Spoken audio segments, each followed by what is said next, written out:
Então, capítulo 7.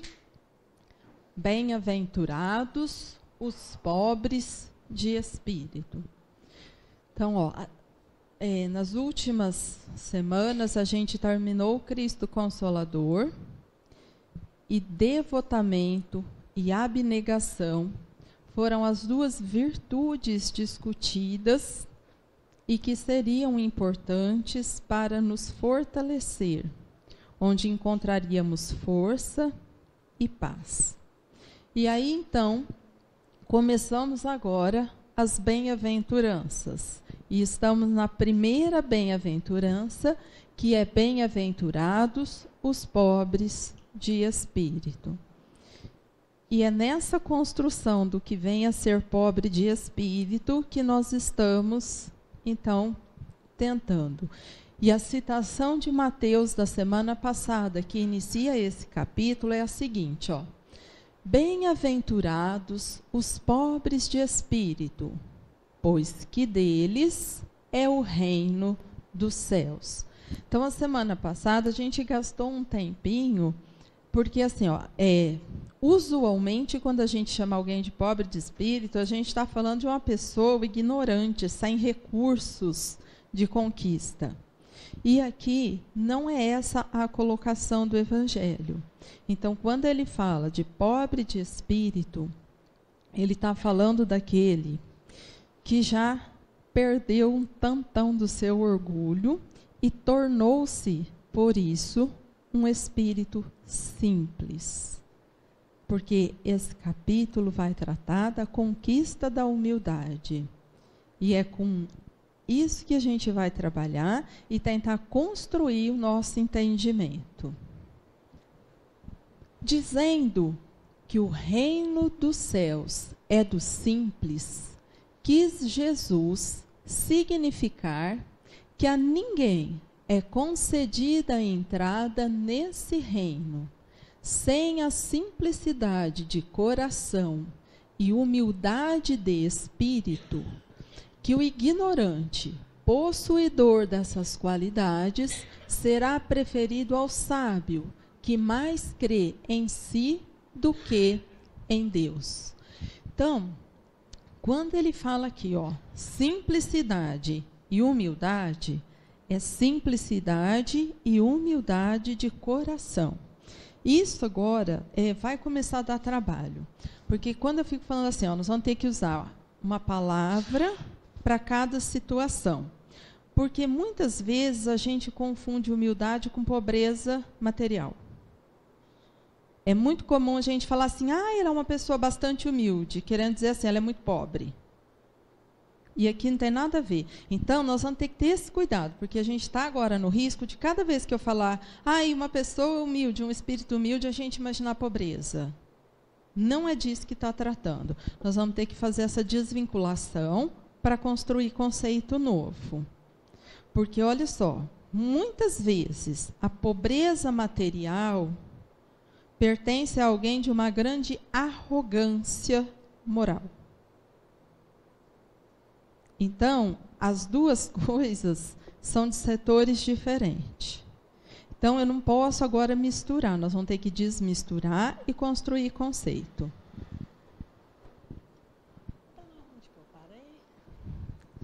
Em todas as circunstâncias, Jesus põe a humildade na categoria das virtudes que aproximam de Deus, e o orgulho entre os vícios que dele afastam a criatura. E isso por uma razão muito natural. Há de ser a humildade um ato de submissão a Deus, ao passo que o orgulho é a revolta contra ele.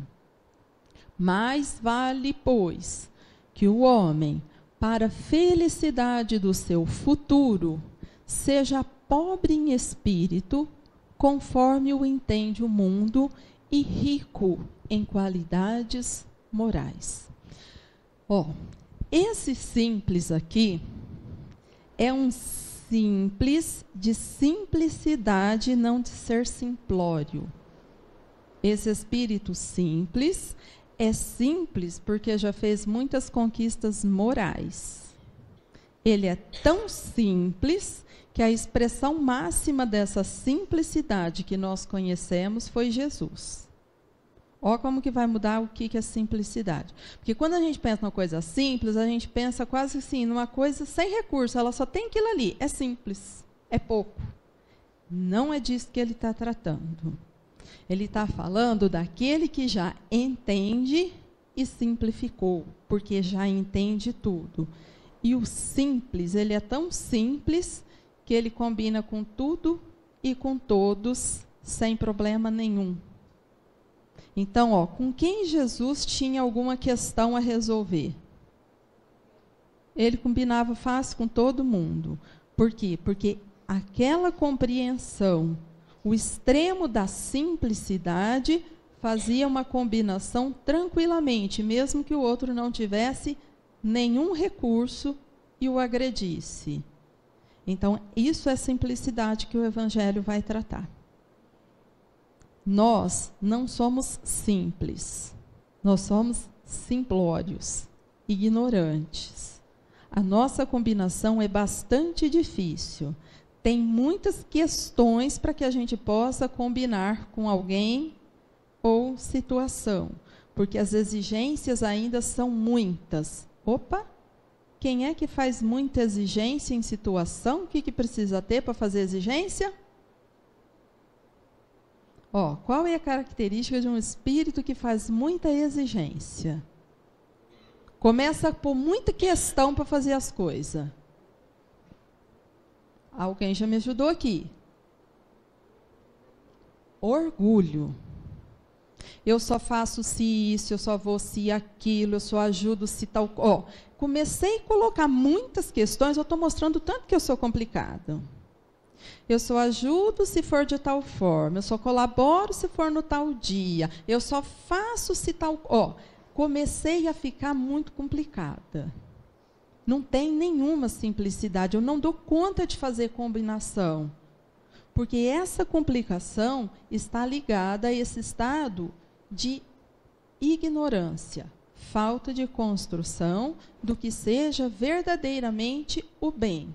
Só que isso pode estar atrelado a um poder cognitivo grandioso, a uma bagagem intelectual maravilhosa, que não necessariamente significa que eu tenha conquistas morais.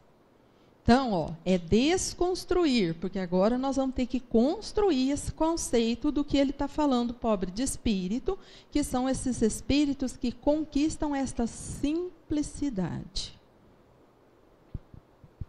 Então, aí desse texto mesmo, humildade, ato de submissão a Deus.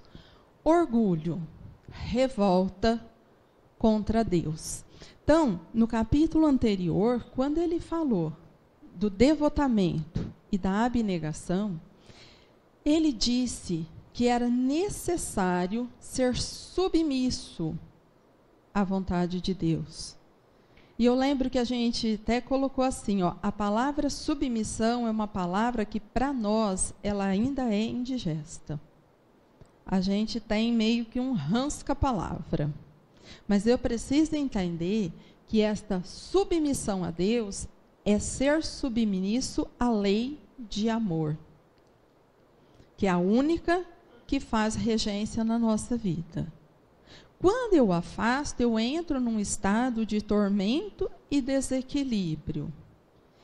E é uma necessidade do meu espírito para conquistar a paz e o equilíbrio, retornar a esta submissão à lei. Só que quanto mais eu vou crescendo nesta submissão e compreensão da lei, eu vou encontrando com esta possibilidade de construir a humildade efetivamente. Porque algumas situações que eu imagino que eu posso controlar, caem por terra. Então, de falar, a gente já consegue bem. Então, muitas vezes a gente fala assim, se Deus quiser eu vou, se Deus quiser eu consigo, eu falo. Mas eu preciso pensar o seguinte: eu falo e sinto isso verdadeiramente ou eu só falo? Porque se eu só falo, eu não tenho o efeito disso. Quando eu falo e sinto isso, o efeito é meu. E aí eu consigo uma aceitação às situações da vida, porque eu entendo como um estímulo de transformação. Quando eu falo e não entendo isso, quando a situação que eu falei, se Deus quiser, e aí a situação não aconteceu e não foi como eu quis, eu fico muito indignada e me revolto contra Deus, mostrando que, na verdade, era uma fala que escondia um grande orgulho. Se Deus quiser, tal coisa vai dar certo, mas aí ela não dá certo. E aí eu já fico revoltada automaticamente. A fala foi bonita, mas o sentimento não era real. Comum a gente fazer essa situação na vida. Se Deus quiser, vai dar certo, porque aí não dá nada certo. Aí a gente fica brigado com todo mundo, inclusive com Deus, por muito tempo. Emburrado com a vida. Então, ó, as justificativas vão entrar nessa hora. Eu me esforcei tanto. Tanta gente não merece, consegue. Eu que sou tão esforçada, tão dedicada. Na vida de todo mundo dá certo, na minha não dá. Eu estou cansada dessa vida, porque desse jeito, esse país que não vale nada, porque aqui ninguém tem oportunidade, eu queria ir embora. Vocês já escutaram esse discurso assim de leve? No minuto anterior. Ó, por que eu estou falando isso? Porque eu não aceito aquilo que eu falei que era para ser do jeito que Deus queria. Não é nada, eu quero que seja do meu jeito mesmo. Então, olha só. Essa noção eu preciso começar a entender, ó, porque o espírito humilde, ele é submisso à vontade de Deus. O orgulhoso, ele acha que quem manda na vida é ele, e tudo aquilo que contraria o que ele quer, ele revolta. Ele fica muito irritado, nervoso, destrambelhado, porque ele não aceita a vida. Fácil ou difícil de acontecer isso? Vocês já viram alguém aceitar de bom coração, submisso à lei, reveses de fortuna? Mas não é do jeito que Deus quer? O que a gente fala quando isso acontece? Isso não é justo, porque eu sou tão boa, porque eu sou esforçada, porque ela... Ó. Então, nós não estamos falando de nada isolado, eu tenho que entender. É a vida. E qual a minha relação com ela? Uma das coisas que a gente conhece bastante que vai envolver isso aqui, chama um negócio que chama controle. Vocês conhecem gente que tenta controlar a vida? Fica planejando, tentando prever cada situação, eu vou fazer isso para dar naquilo. E aí a gente chama isso de prudência e previdência. Nó, aí falha. E o que acontece quando isso falha? A gente se revolta. Fica indignado. Só que tem uma coisa, muitas vezes, para isso falhar, vai aparecer alguém que vai interferir no seu plano e que você acha que ele é tão poderoso que ele fez tudo dar errado. Mas você não entendeu que não era você que ia controlar e vai dar errado. E eu vou lidar com esse estímulo. Só que a resposta eu preciso compreender para perceber, ó, onde eu fico? Na humildade ou no orgulho? Até agora, que a gente está só assim, tentando aquecer as duas coisas, a gente se identifica bem com o quê? Com o grupo da humildade ou com o grupo do orgulho? É mesmo? Mas assim, em sã consciência, falando, quando alguém pergunta, mas pergunta olho no olho, você é orgulhoso? Qual que é a resposta que a gente dá? Não. Não sou. Eu? Imagina. Eu acho que eu não sou. Mas acontece que a lógica mostra que eu sou. Então, isso é o bom quando a gente aprende a raciocinar junto com o Evangelho, porque a gente vai conseguindo deixar a lógica estruturar a fé. Como chama mesmo quando eu acho que eu sou uma coisa que eu não sou? Ilusão. Eu acho que eu sou, mas eu não sou. Eu tenho uma visão equivocada de quem sou eu. Olha que situação difícil que eu me coloco. Mas isso é o nosso comum. Só que se isso fica muito atrelado, muito arraigado em nós, a gente fica em dúvida, porque eu acho que eu não sou orgulhosa, e o conceito que eu elaborei sobre mim mesma é que eu sou uma pessoa boa. Gente, é muito interessante, eu sou boa, esforçada, dedicada. Assim, a minha lista é quase igual a da Madre Teresa. Eu só não sei por que eu fico atormentada e ela não. Não estou entendendo. Olha a visão tão distorcida que eu tenho de mim. Então, se a visão é essa, quando chega um sofrimento ou uma situação que me incomoda e desafia, a minha impressão é que está tudo errado. Porque como assim eu estou sendo incomodada, machucada, desafiada, testada numa coisa que eu estava falando, que eu tenho certeza que eu sou ótima? Eu não vou conseguir entender. Mas não é comum nosso passar por situações difíceis e ficar sem entender por que eu tenho que passar por isso, meu Deus? Mas por que de novo isso comigo? Eu não estou entendendo o que o Senhor quer de mim. Você? É mesmo? É Deus que tem que querer uma coisa de mim e está tentando ajudar.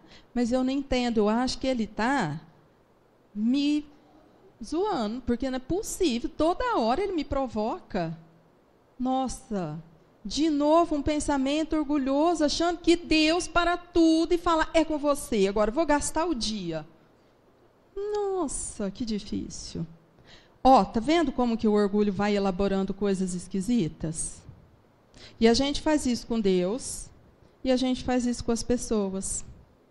Chegou e não me cumprimentou, chegou e não olhou para a minha cara, não. Aí eu começo aquela coisa da autorreferência. De novo, mostrando que eu fico encaixadinha mesmo é aqui no orgulho. Agora, não podemos esquecer, o orgulho tem muito sofrimento, porque a gente pegou uma coisa ruim de olhar para o orgulho e fazer assim, nossa, que pessoa orgulhosa. Igual quem está falando. O orgulhoso é um espírito que está sofrendo. E um sofrimento, muitas vezes, extremado. Ele está quase agonizando de dor. Porque ele ainda está precisando de dores para se libertar daquela ilusão que ele tinha sobre ele mesmo. E depois começar um processo de construir a humildade. Que, na verdade, a maioria de nós está nessa situação. Ainda identificando. A Joana de Ângeles, que é toda doce, ela diz assim, a encarnação consiste em desiludir-nos. Mas desiludir-nos sobre o que ou quem? Nós mesmos. Eu acho que eu sou uma coisa, vem a vida e mostra que eu não sou nada daquilo. Aí eu fico assim, Então, mas ela vai fazendo esse trabalho comigo. Aí, dentro disso ainda, Na humildade, nós vamos ter, então, agora duas palavras muito parecidas, que é humildade e humilhação. Conseguiríamos definir a humildade bem? Temos experiências para relatar? Conseguiríamos definir humilhação? Temos experiências para relatar? Vixe! Então, acho que pelo menos agora, nessa primeira fase aqui do capítulo, o desafio vai ser esse. Humilhação é uma coisa que a gente conhece bem. Como é que nós vamos transitar da humilhação para a humildade? Mas na prática. Porque na filosofia é fácil. Ixi, a gente vai arrumar um monte de palavras assim, fazer frases bem elaboradas e vai ficar ótimo. Mas o que nós vamos ter que pensar na prática, naquela situação que eu identifiquei como humilhação. Então, assim, como eu penso que isso a gente tem um repertório mais ou menos bom, vamos imaginar que situações que a gente identifica como humilhação. Uma? Não? Quando tem que pedir para alguém. Nossa, gente, é difícil pedir. É sentir assim, eu não sou tudo isso que eu penso. Eu preciso ter ajuda. Depender dos outros. Quando eu dependo, o que eu sinto? Humilhação. Junto com essa humilhação, o que é que fica muito forte em nós? É o orgulho, porque o orgulho é que está aí abrigando essa humilhação. Alguém já se sentiu fraco? E aí a gente emenda a palavra assim, sofro, mas não dou o braço a torcer. Sofro, mas não mostro. Eu choro no banheiro, mas ninguém vê. É mais ou menos isso que a gente faz? Isso é só um aspecto.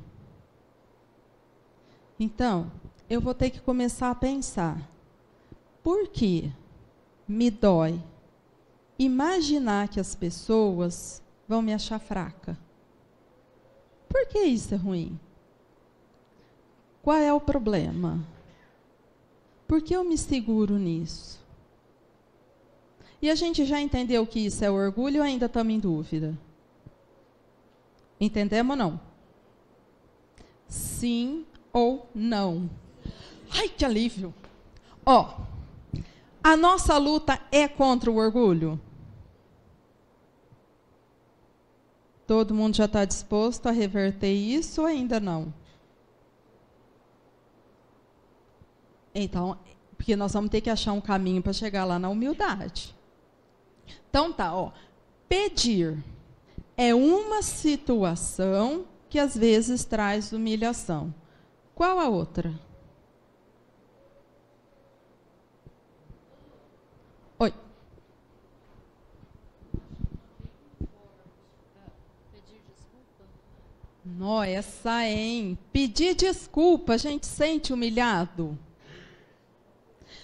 Então vamos pensar, por que pedir desculpa me faz sentir humilhado? Quem tem que pedir desculpa? Quem errou. Mas eu sou perfeita, como é que eu erro, gente? Imagina que eu errei.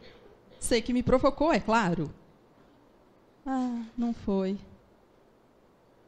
Então, errar e se sentir imperfeito, como todo mundo, pode fazer dor de humilhação. Ainda mais se for publicamente, teve plateia, o meu erro. Olha que triste. Junto com essa humilhação do erro, pode vir um trem que chama vergonha. A gente fala assim, não vou aparecer aqui por uns 3 anos. E tem o disfarce também, né? Às vezes a gente, como professor, o aluno, você passa um exercício, o aluno não sabe. Ele chega para a gente e fala assim, mas eu não sei fazer, professor. Quer dizer, será que esse ato é um ato de humildade? Da forma que ele fala? Então eu acho que além de analisar isso, nós temos que analisar qual sentimento está envolvido. Porque às vezes você fala assim, não, ele está falando que não sabe fazer. Não, ele está te agredindo. É uma agressão. Ele está falando, eu não sei porque você não sabe ensinar. Né? Então eu acho que a gente tem, além disso, nós temos que analisar se, nessa situação, qual o sentimento. Assim como, às vezes, a gente pede desculpa convicto do que a gente está certo. Eu estou pedindo desculpa só para amainar a situação. Então, por trás disso está qual o sentimento? Né?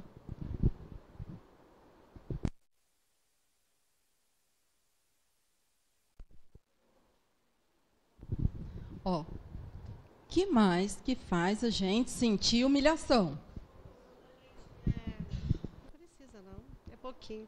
Quando a gente é excluído de alguma situação, que a gente acha que a gente está super incluído, e aí, de repente, você leva uma rasteira.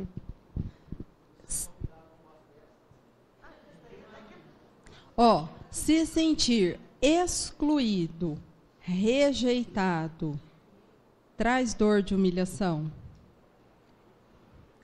É incomum na gente? É quantas vezes por dia, mais ou menos? Ó, exclusão, rejeição estão nessa lista também. Ó, e quando alguém fala alto com a gente? Também. Acabou? Quando alguém engana a gente? Também. Traição? Também. Nossa, gente. Olha só como que a humilhação, ela vai ficar colada em qualquer situação que abale o conceito que eu tenho de mim. E é o que eu falei, ó, são situações muito dolorosas. Por isso que às vezes eu falo assim, olha, eu penso de verdade que até porque a gente tem muita experiência com humilhação, porque eu acho que aqui todo mundo já enfrentou essa dor, é que, olha, eu sei quanto dói, então, pelo menos, eu precisaria aprender a respeitar quando o outro está passando, que mesmo se ele estiver errado, eu sei que ele está sofrendo muito. Por quê? Porque essa experiência eu tenho. E aí, se eu não tomo esse cuidado, além de saber que está doendo, eu julgo, eu falo mal, eu ainda tento agravar o problema. E aí eu começo a mostrar em que lugar de ilusão em relação a esse orgulho eu me encontro. Porque eu estou achando que eu estou tão isenta daquilo que eu estou me dando o direito de apontar a falha do outro e esquecer que essa dor me pertence. Talvez até em maior intensidade se aquele estímulo fosse comigo. Então, é um cuidado que eu tenho que agora trabalhar, porque muitas vezes, se eu quiser ir lá na humildade, um primeiro caminho pode ser esse. Para que passar tudo, se eu posso aprender com o meu irmão o que eu não devo fazer? Mas se eu desprezo essa oportunidade de me envolver com o outro e auxiliá-lo e entender daquela dor, eu o condeno, o julgo e fico aguardando que hora que vai ser minha vez de passar por aquele estímulo e ter que mostrar aqui que eu sei do assunto. Porque a hora que eu tive a oportunidade de ir junto com ele, eu me neguei. Então, ó, pensar em humildade é pensar em humanidade, em igualdade, entender que o outro é semelhante. Ele só está numa oportunidade diferente, mas que aquilo que dói nele, dói em mim também. Então, eu não vou encontrar em mim, para ele, nenhuma recriminação, e sim indulgência e desejo sincero que ele vença aquela etapa, porque como nós somos semelhantes, se ele vencer, significa que eu também posso. Eu comecei a ficar igual. Então, agora eu comecei a falar de humildade. Então, dentro dessa bondade divina, da dor, eu preciso tirar o bem. Senão a dor fica só a dor. E ela vai repetir até que eu possa entender. Eu acho que o bom de você sentir da humilhação é que ela te ajuda na desilusão. Porque, pensando ainda na questão da rejeição, às vezes você acha que você ocupa um lugar que você não ocupa, e aquela situação que faz com que você se sinta humilhada, te mostra que era só uma ilusão. Então, e aí não deixa de ser uma situação de muita dor, porque desiludir dói. Mas vamos pensar aqui. Penso que alguns de nós já precisaram enfrentar essa desilusão consigo mesmo. Vamos imaginar assim, fui rejeitada naquela situação ou me senti assim. Eu desiludi. Mas como que é o minuto seguinte dessa dor? De verdade. Sem teoria e filosofia, de verdade. Como que é o minuto seguinte? Mas raiva com força. E às vezes a raiva é tanta que a gente elabora planos de vingança. Vai precisar de mim, mas é na garganta que eu vou pisar.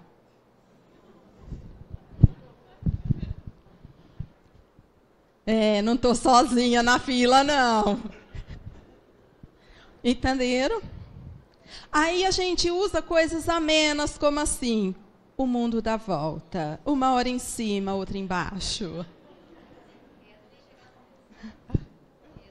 E reza para chegar lá. Entenderam? O que eu estou fazendo? Planos de vingança. E eu não me importo de esperar, porque eu falo assim, um dia vai precisar. E eu consigo até colocar uma máscara e chamar de querida, aguardando a oportunidade do dia X. É agora. Então, olha só.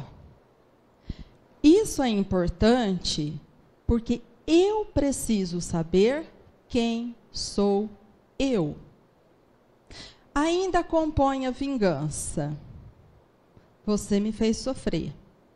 Então, agora, eu viro a cara e não converso mais, esperando que isso te faça sofrer. Essa é a melhor parte, virar a cara. Então, o problema dessa vingança do virar a cara, então vamos imaginar o seguinte, que a pessoa que eu virei a cara nem me deu bola mesmo e continuou muito bem, obrigada. O que eu preciso fazer para manter esse trem de cara virada? Alimentar o ódio. E aí, muitas vezes, o acontecimento foi há 10 anos atrás. E faz 10 anos que eu preciso alimentar todos os dias essa memória, porque senão eu voltaria a conversar. Olha que gasto de energia que dá fazer a manutenção disso. Eu preciso ficar... Porque já foi lá atrás. O outro nem lembra da briga. Ele já está suave na nave. Tranquilão. E eu estou aqui, alimentando todo dia. Tem uns espíritos que fazem isso por séculos. Bom, boa noite. Eu gostaria de só dar um pitacozinho assim, a respeito da humilhação. Eu acho que é só uma opinião, que a humilhação em alguns momentos, ela é motivo de transformação, de mudança. Se você pegar alguns atores, alguns pintores, artistas, pessoas renomadas, o próprio Einstein, ele teve uma professora que na infância disse que ele não sabia nada de matemática. E, no entanto, ele acabou se tornando o maior cientista da humanidade. Então, eu acho que às vezes essa pancada, que é uma pancada bem dada na hora certa, você toma uma pancada, aquilo te bota para frente. Aquilo a partir dali, sua vida se transforma. Então, eu acho que sim, eu acho que tudo tem um motivo. Essas coisas não acontecem à toa. Então, mas o Cleus deu agora para a gente um bom caminho. Como é que será que o Einstein saiu da humilhação para a humildade? Como será que é esse processo de sair desse estímulo que era desmotivador, doloroso, e foi lá para o outro extremo que conquista a virtude que está do outro lado? Que é exatamente isso que vai ser o nosso desafio. O que a gente percebeu? Que mesmo sabendo que o orgulho vai me paralisar nisso, a gente ainda alimenta as situações de orgulho que ficam atreladas aí no que a gente chama de humilhação. Mas o desafio vai ser esse, Como será que eu vou sair disso para a humildade? Por isso que eu falei, nós vamos ter que pensar em coisas práticas. Porque senão vocês vão falar assim para mim, mas é porque o Einstein era brilhante. Porque o Chico era bom. A Madre Teresa, porque ela... então tá, mas eles já fizeram o caminho. Mas nós vamos ter que fazer. Se eles fizeram, é porque o caminho é possível e existe. Então, como é esse caminho que sai do estímulo doloroso e vai para a conquista da virtude? Isso vai ser o nosso desafio de entendimento agora nessa primeira fase.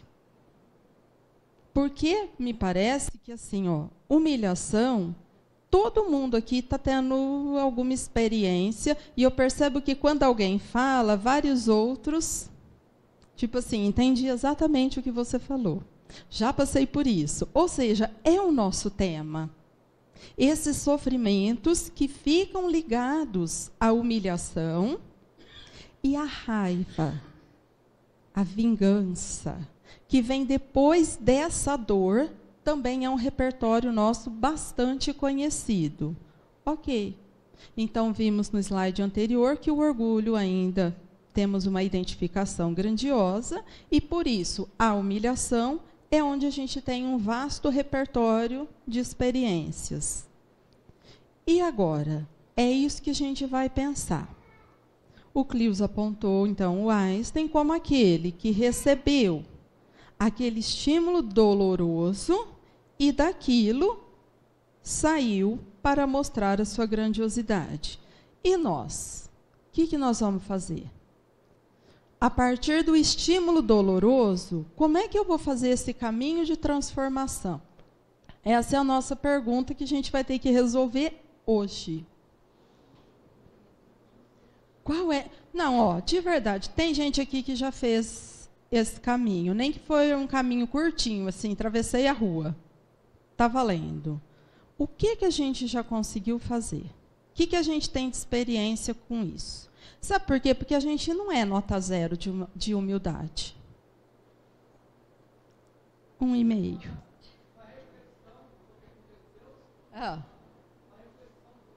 Uma reflexão sobre o que aconteceu é bastante importante. Superação é bastante importante. Mas é na prática como vai se dar.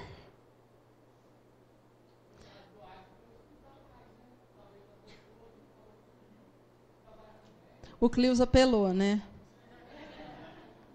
Ele apelou, entendi. Porque se a minha professora falar isso, não vai dar nessa vida. Eu posso estudar muito, mas eu não vou conseguir. Lu, acho que quando a gente aceita os nossos erros, ou as dificuldades do próximo que a gente ama, né? No caso, quando você tem uma criança com dificuldade, você tem que aprender que as situações não são humilhação e que você tem que passar por elas pelo amor ao seu filho. Então, acho que a gente vai ter que, primeiro, aceitar, para depois a gente se transformar, para ajudar também a família e aquela pessoa que hoje é consequência sua, né? Que é um filho, por exemplo. Então, eu tive esse momento, né? Há mais de...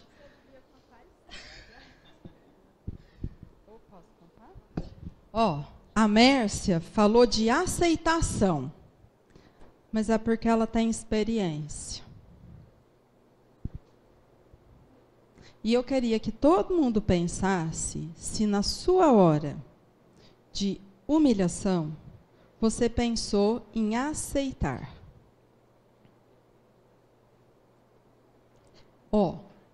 Ela complementou uma coisa, ela aceitou por amor a alguém. Mas, às vezes, a gente tem que aceitar por amor e a gente desiste. A gente fala que não, que é muito, que a gente não vai fazer mais nenhum esforço. Então, olha só, quando eu digo não, não vou fazer nenhum esforço para conquistar essa humildade, eu estou desistindo de quem? De mim. O outro vai continuar na dele. Eu estou desistindo de mim. Porque quem vai deixar de conquistar alguma coisa sou eu. Então, é isso que a gente vai ter que pensar. Ela falou aceitação porque ela tem uma prática. Não vou falar não, depois eu falo. Deixa eu para lá. Quem mais tem alguma experiência e teria mais alguma coisa que a gente precisa para sair da humilhação e ir para a humildade? Se uma pessoa me coloca no meu lugar, assim, me tira daquele lugar, eu vou ter que procurar o outro, né? Porque assim, ela me humilhou, me senti humilhada. Então, eu já vi que aquilo me mostrou que não é ali. Então, onde que eu penso que esse daí é uma ponte para outro caminho, porque aí você começa a procurar, pelo menos, um bom exemplo, por causa do tombo mesmo. Aí, eu acho assim, precisamos usar a nossa experiência. Eu acho que, além de aceitar, é saber que você tem recurso. Porque eu acho que quando você se vê... Eu fiquei pensando em algumas situações da minha vida que eu me senti muito humilhada e, numa delas, uma situação que era uma coisa que eu não podia mudar, né? Então, assim, veio né, e não tinha como eu mudar, né? Não estava no meu controle de forma alguma. E foi uma humilhação, assim, eu me senti muito humilhada. Como eu não tinha controle, eu tinha que aceitar. E eu tinha duas opções, ou eu caía na tristeza absoluta, ou eu entendia que, além de aceitar, que eu tinha recursos para passar por aquilo e vencer, entendeu? Então, eu acho que, além de aceitar, é saber que você tem recurso para transformar aquela situação em alguma coisa positiva, que você é capaz, sabe? Não sei. A renúncia pode ajudar nisso. Eu penso que também tem a compreensão do outro, né? Você compreender o outro das suas limitações. Eu tenho as minhas limitações e o outro também tem a sua limitação. Então, se eu passar a compreender ele como uma pessoa que não tem os recursos, que talvez alguns eu já tenha, né? Se eu não conseguir perceber esse outro, né, sabendo que ele tem menos recursos do que eu tenho, então, quando eu compreendo que ele não tem esse recurso, eu consigo superar um pouco mais e dar uma caminhada a mais, andar um degrau a mais. Aceitar aquilo que eu não posso mudar. Se eu começar a trabalhar isso, talvez não pode ser um facilitador para sair da humilhação e pelo menos começar a olhar em direção à humildade. Mas ver que o trabalho é todinho dentro de mim, não vai envolver o outro em nada. Ele vai fazer o que ele faz. Mas eu vou olhar para mim, vou falar, olha, isso eu não posso mudar. Porque não é da minha competência mudar isso. Isso não é meu. Então, o que me resta? Aceitar. Agora, olha só. Aceitar não é ser conivente. Não é cruzar os braços e passivamente ficar esperando o rolo compressor descer e passar em cima. Mas é não alimentar revolta, vingança, desejo do mal. É ser ativo diante daquilo, mas ativo naquilo que o bem me propõe. Então, independente do que você faz, eu vou fazer a minha parte.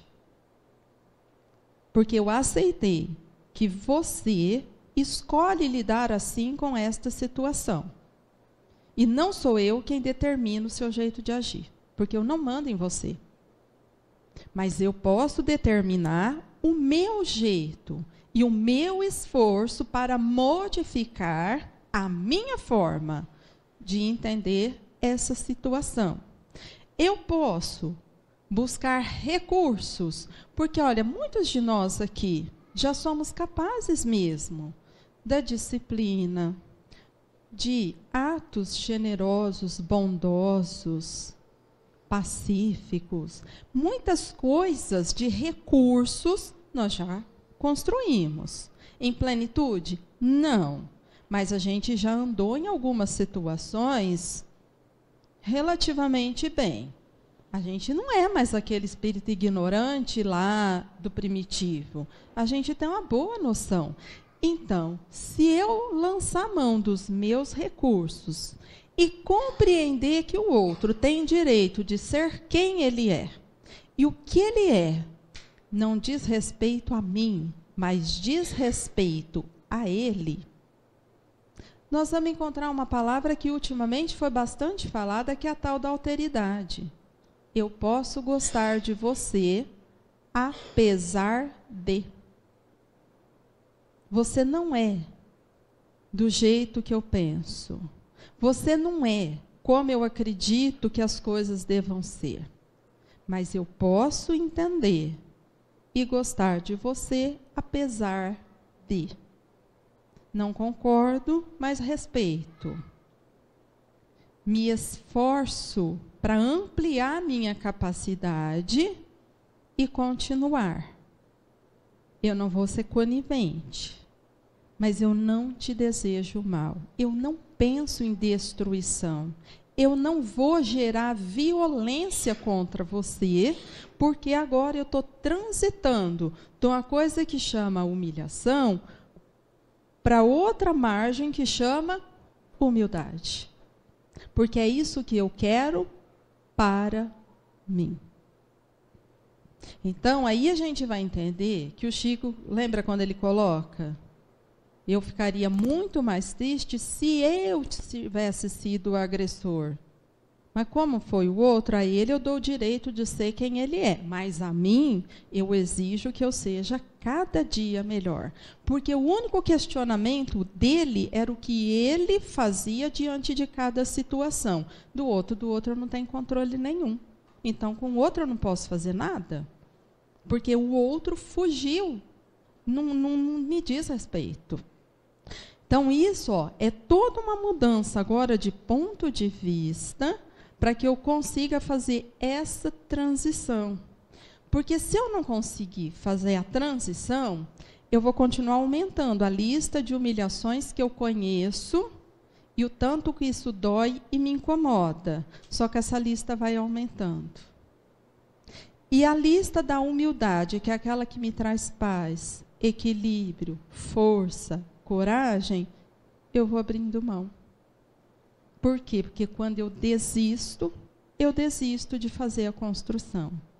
Então, é com isso que a gente vai tentar agora, ir trabalhando para redirecionar o nosso entendimento do que verdadeiramente seja a humildade. E aí nós vamos perceber que, como toda virtude, ela é ativa e traz muita força. Porque, gente, o que abala um espírito humilde? No mínimo, ele vai olhar e vai fazer assim. Que triste, né? A pessoa ainda gasta tempo tentando ofender. Que pena. E ele continua. Já se eu estiver aqui na humilhação, eu vou enrolar naquela dor, vou ficar na raiva, naquele desejo de vingança. Muitas vezes vou ter insônia, dor de estômago, coceira, um monte de coisa, porque eu vou ficar naquela inquietação de quem mais uma vez foi humilhado.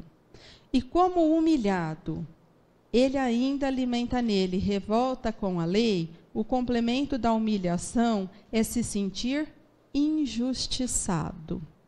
A vida não é justa. Eu só sofro injustiça. E aí, nem Deus é no meu time.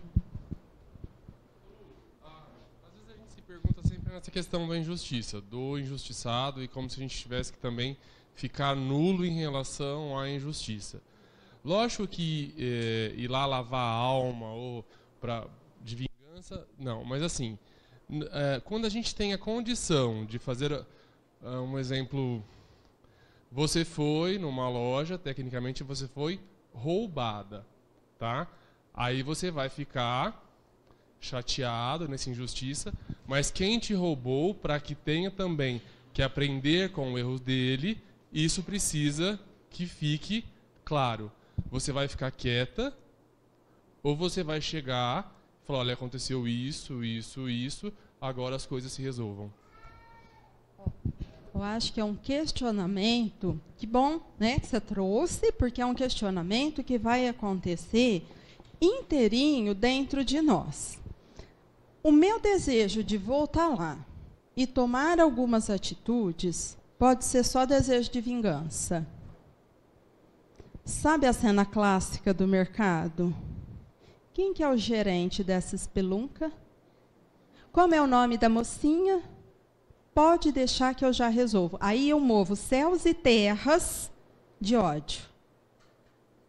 Diferente de quando eu levanto uma bandeira, porque eu estou lutando por uma coisa justa. Aconteceu, e eu espero que não aconteça mais, nem comigo, nem com ninguém.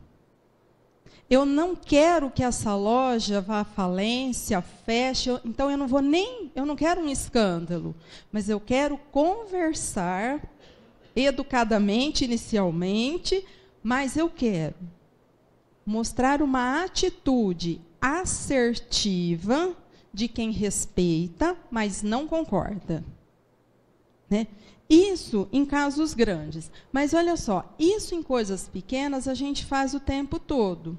Porque imagina o seguinte, ó, eu posso chegar em casa, por exemplo, e falar assim para alguém, ó, você não está exagerando nisso?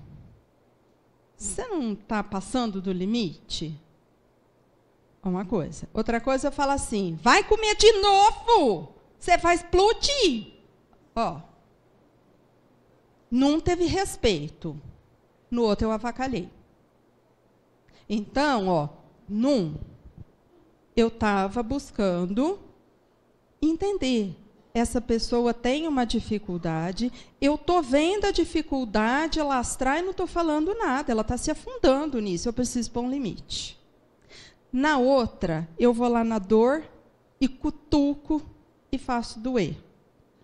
Eu falei a mesma frase nos dois casos, mas numa o sentimento era um, na outra o sentimento era outro. Às vezes a gente faz isso no meio da festa, para todo mundo assistir. Porque além de falar, eu ainda vou fazer uma exposição. Então, ó, só eu posso falar com qual sentimento foi que eu fiz. Só que, vê bem, isso que eu fiz. Se a pessoa, mesmo lá no meio da festa, ela ficou toda envergonhada, se ela superar, ela transita o problema é meu que fiz e não estou pondo o nome certo no que eu fiz. E aí, eu vou achar que, eu só fui ajudar. Não sei se eu fui ajudar. Eu preciso pensar se realmente era isso que eu queria. Eu vou falar uma coisa que eu pensei aqui, e aí a gente pensa, porque, vê bem, o fato, nem o orgulhoso, nem o humilde pode ser roubado. Né? Ninguém pode ser roubado.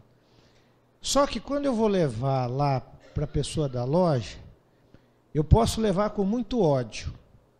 Aquela pessoa da loja pode acatar aquilo como um ensinamento. Ela pode entender diferentemente do que eu estou sentindo. E ela vai falar, meu Deus, eu não poderia ter feito isso.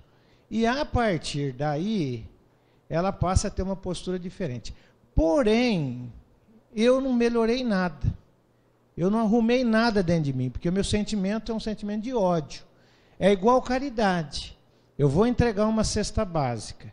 Quem recebe a cesta básica, aquilo pode ser transformador nele, porque ele é grato, ele entendeu o que foi feito para ele. Agora, quem vai levar a cesta básica, pode ser que vai levar e não vai mudar nada, porque simplesmente está se desapegando de alguma coisa. Né? Então, eu acho que é uma coisa para a gente pensar. Né? Pode ser que mesmo com raiva, aquela pessoa entenda e transforme. Agora, eu não. Então, nós vamos pensar sobre isso, porque, assim, penso que ainda vai ter mais recursos necessários para a gente transitar da humilhação para a humildade. Como é comum, eu imagino que essa semana a gente vai ter algumas experiências. É de verdade, gente, né? A gente, toda hora acontece. Então, é bom, porque a hora que aconteceu, eu vou falar, opa, peraí, fui para aquela raiva que ainda colocou. É comum. Porque, vê bem, alguém me fecha no trânsito, o que acorda dentro de mim? Ele pode fechar todo mundo, a mim não. Quem que ele está pensando que ele é para me fechar? Quem falou agora? O orgulho. Eu achei que ele me julgou menos. Às vezes a pessoa não sabe dirigir mesmo. Mas, o foco. Então, aí eu tenho que pensar o seguinte, então tá, depois disso, no segundo momento, o que eu tenho que buscar de recurso para fazer uma transição desse estado para o outro que é mais harmonizado? Porque isso vai ter que virar um treinamento e começar a acontecer efetivamente na minha vida. Porque senão a gente vai